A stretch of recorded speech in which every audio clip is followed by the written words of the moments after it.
We're on. Hello. Hello. Good morning. Welcome to Sundays with Shivaun. Today is Sunday, September 9th. And it's only a couple of days away from my birthday, which is September 13th. So start buying your gifts and cards now. We still have 4 shopping days until my birthday. It's on Thursday. So we are wearing our Brendas Warriors t-shirts. We got these today. Well, we got these on Saturday, I should say, when we did the Susan Komen Race for the Cure. It's the one day of the year where real men wear pink. That's right, and there were plenty of real men wearing pink. It was a great event held in Scranton, and we were there as part of Brenda's Warriors team. And Brenda, there were thousands of people. Thousands of people. It was incredible. It was. We turned this one corner, and we were actually towards the back end of the whole thing, and you could see. Well, here's the picture. Almost the whole. It looks like the Exodus from Egypt. I mean, yeah. it's just really incredible. Remarkable. Yeah, we do a lot of supportive stuff for women with breast cancer, and our friend Brenda was diagnosed with that in April. She had a double mastectomy in May and started with her chemotherapy in June. So, it's like one day everything's fine and the next day your whole world falls apart. And Brenda has just done great with it, and we really admire her, and it was an honor for us to be on her team. She and her Warriors. Yeah. The other thing we want to talk to you about at that race, though, so here's Brenda. She gets, like I said, she's diagnosed, she has this double mastectomy, she has her chemo, and she's just got done with the chemo, goes to do this walk, 5K walk, and in the last 3/4 of a mile probably, and there is this in the road. Why it's in the road and why it's not covered up, I don't know. I would have thought that the people who arranged the race and, the city of Scranton would have not had this be there. You're going to have a couple thousand people walk by something. Right, and running. I mean, there are people doing all things, and there's no cone or anything there, nothing to say, oh, big gigantic hole here. So our friend Brenda, unfortunately, stepped into it as she was walking by and ended up with this horrible leg wound and had to be taken to the emergency room. And she's okay, but it was really like, wow, this poor girl. I mean, every turn in the road, literally, there's something new. So anyway, she says it's one for the book. She's got a great way of looking at things. So I just had to say, come on, Scranton, what's the matter with you people? 2 exciting things that I want to talk about. Number one, there's a movie coming out called Sinister, which looks really, really good, and this looks scary, and it's written by a man who was a writer for Ain't It Cool News, which is where I go for all my movie inside information. So, and the first review I saw of it, it's supposed to be very good. So I'm looking forward to that. So check out Sinister. And the second thing that I'm really excited about is a thing called The Bay.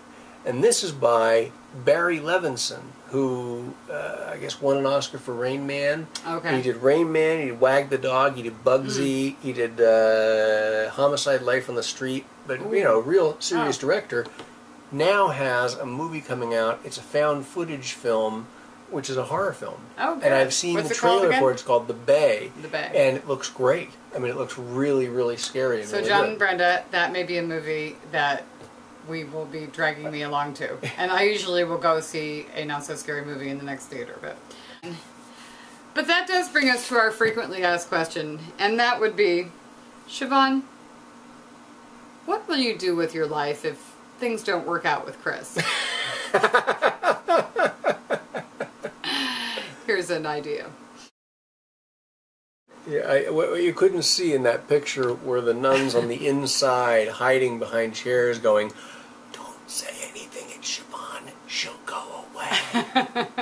I didn't, just for the record, I didn't actually knock. This was pretend I was acting. Okay? Acting. I was acting. Those were my acting jobs. And we got... Yeah. And we got a lot of comments on Facebook. Speaking of Facebook, this is a big week in Facebook. My brother, Sean, is now on Facebook. And that leaves one brother of mine, my brother Robert, that is not yet on Facebook. His kids are, but he is not. So we need to get Robert on Facebook. I would like to start a campaign right now, mister. Oh, just a real quick update. Oh, yeah. Oh, yeah, the other thing. Okay, go ahead. I gotta do this thing. Okay, go ahead. Okay. And really funny. We went up to the lake last week to see our friends Tom and Alice, who were in from Harrisburg, and they have a place out at the lake. They invited us out. So we're going up to the lake. We're driving up, and I'm going to show you the footage of what we saw when we got there. I mean, I'm on it now. What? But there it is. Okay, now you can identify. From back there, it looked like, it doesn't look like me up close. Well, I think it looks a lot like you up close. I don't know who it is, but he's doing a good Chris O'Donnell impression. That's all I can say. Well, can you believe that? I mean, here's the weird thing. Does that not remind you of this? You remember this from Chris's surprise party back on April 18th? Yeah. Here's the weird thing. I'm driving up, and all of a sudden, I start to see that, and I thought, is this another surprise party? I thought it was me. He did. We both did. The guy has like a little teeny gap in his front teeth. That's the only thing different And I about mean, him. you know, I got pretty close before I realized it wasn't me. Okay, Honey Boo Boo got higher ratings than the Republican National Convention, which, you know, okay, I didn't watch the Republican National Convention either, but that's a sad state of America. Well, okay, I am just going to tell you right now, I am starting a campaign. Not only to get my brother Robert on Facebook, but also to not ever watch Honey Boo Boo. And I would like people, I don't even want to mention it. You know, I don't either, because I honest to God, I don't really know what it is. Well, I know it's a child. But that's all I know. I've never watched it, I've never... But here's the thing. You know, here's the thing about reality shows that I hate. First of all, I think that it really shows the debasement or whatever of society, or debasing or whatever it is. Anyway, I mean, the inability to correctly use the English language? English language, right. But the other thing is, it takes work away from writers, it takes work away from actors, and it stops the creative process from happening in the world. And we can't have that. This world is kind of going to hell in a handbasket in a lot of ways. So, I am saying, please, let's not watch these shows. That's right. You can't just throw amateurs in front of a camera and expect people to watch. I mean, it's the debasement of the country. All right, well, wait a minute. Would you like to say that speech over again? Okay. I'm not saying reality shows totally. Not you know every what? Okay, then from now on, here's what we're going to do. From now on, we have a writer. Look, here's our script. Right. From now on, I am going to have a creative writing thing in every show. Not today, but starting next week. I'm going to have some creation in our show. There's going to be a creation. I am. I'm going to either sing a song that I've written, or I will read you a piece that I've written, which I'm not a bad writer. Got an A. And I don't know if I mentioned to you, the woman who teaches creative writing at my school actually called to recruit me for the class.